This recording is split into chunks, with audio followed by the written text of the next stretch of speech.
Hi, my name is EasyStepUK and this is my video application for the role of Project Coordinator at EasyStepUK. I have my answers on my phone, so. Question 1, the biggest challenge for migrants in the UK today. I believe it's the current narrative that's being peddled in the media about migrants, that they're coming over stealing jobs, they're getting to live luxury in 5-star hotels, they're getting free iPads and all these things that is not easily accessible to current citizens of the UK, which is just false. And it's obviously being peddled to make current citizens feel jealous and anger towards them, when the anger should really be towards the government and the lack of funding and all these cuts and the cost of living. It's just a way for the media to divert attention from subjects that should have all this attention and honestly make migrants the scapegoat. So as they're coming here to escape from their tough lives, their tough backgrounds, whatever issues they're coming to escape from, they're coming into hostile environments, which obviously will make it even harder to adjust to life in the UK. I mean, we've seen all the riots that's been happening. Like, I can't imagine being a migrant, escaping harsh conditions to come to a place that are literally rioting my existence, thinking that this would be a safe space and knowing that it's potentially not. One project to improve life in the community. I have a project idea that I would call community communication, and it would be a monthly session where community members can come together, meet each other, get to know each other better, and talk about the issues that's going on in the community. What are things that need to be fixed, need to be addressed? How can we improve neighborly relations? And it wouldn't just be like a boring meeting session. It would be something where they get to play games, there's snacks, and then we have the element of, okay, so what do we feel like we need to address? Question 3, how can we make young people not just participants but leaders? I work with a charity at the moment as well called Chain Reaction, and we have a youth theatre as well. So sometimes we get some of the young people to be volunteers on like some other workshops that we do, which gives them a taste of what working life is like, but it's also beneficiary to us because we get to hear directly from the young people what are things that they like, and they get to be that bridge between us older staff and the young people. Yeah, I think that is the best way to get them more involved, to get them to give them a taste of what actually working is like before they go out there. And then it would give us an idea as to what the young people are looking for in terms of projects like this. If a project works well in one town, how can we make it work in others? I think contact the local authorities, local council, see what projects are happening in those communities and what has been successful and what hasn't been successful, and take stock on what has been successful and try and adapt it to fit that. So whatever we have and whatever they have that's been successful, try and find like a hybrid balance. Just because one thing worked in one community doesn't mean it's gonna work exactly the same in another community.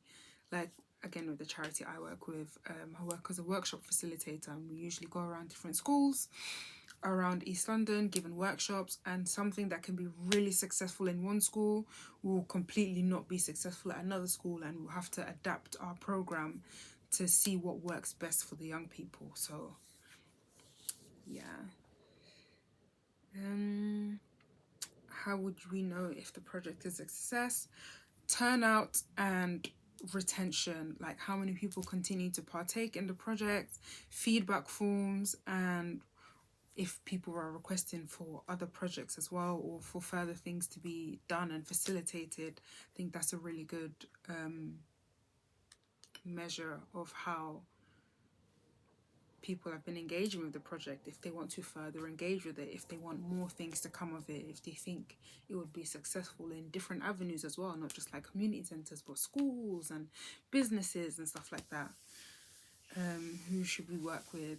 I think especially if your project is community based, I think try and be as widespread as possible. So schools, businesses, local councils, charities, performing arts venues, like they're all key parts of the community.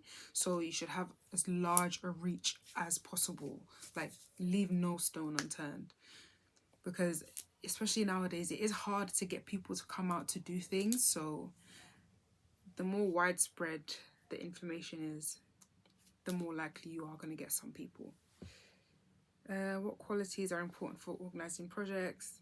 You need to be friendly, open-minded, collaborative, organised, punctual, good at solving problems, good at thinking on your feet, which I think I do have. Like, I mainly work in theatre. Like, even now I'm producing a project and it's literally like you put one fire out, another comes. You put one fire, another comes. Like, you always have to be thinking on your feet. You always have to be able to preempt what could possibly go wrong. Like, you can't be a mind reader, but you do need to always be prepared and be able to handle pressure and be good under pressure. Yeah, I've worked in theatre a lot, so whether it's small scale, large scale, it's always the same problems coming up. So I think I can handle being a project coordinator.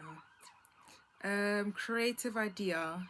Like if I was to run a community project that was trying to get the community together, it would be like a microfilm, not a short film, but like a microfilm of like someone who's part of the community, like walking around, but the video is in black and white, showing that they're like disconnected from the community. But as they're walking through their area, every time someone greets them, you get more color added, more color, more color, more color, until they get to like wherever the project will be hosted. When they enter and see everyone, that's when the full color comes back in. Yeah, and it'll be like bring color back into your community by becoming part of whatever the project is. Change one thing to make the UK better for migrants. I think it does really start with making the news, the media unbiased, because the media plays such a big role in how people are perceived. Like whenever I've had these conversations about migrants, and it'll be like, oh, but on the news it said this, even though it's completely false. Like the whole thing with Ryland saying about 5-star hotels and stuff, and like they get a free iPad and stuff like that. When I think migrants, they get like £80 a week. That is not enough to live on. Yeah, so I think changing how the media and how government officials talk about the migrant issue, like certain parties have specifically focused on migrants, that it makes it seem like it's a bigger problem in the UK than it actually is. I went a little over 7 minutes, but I hope I've answered all your questions, and I look forward to hearing from you.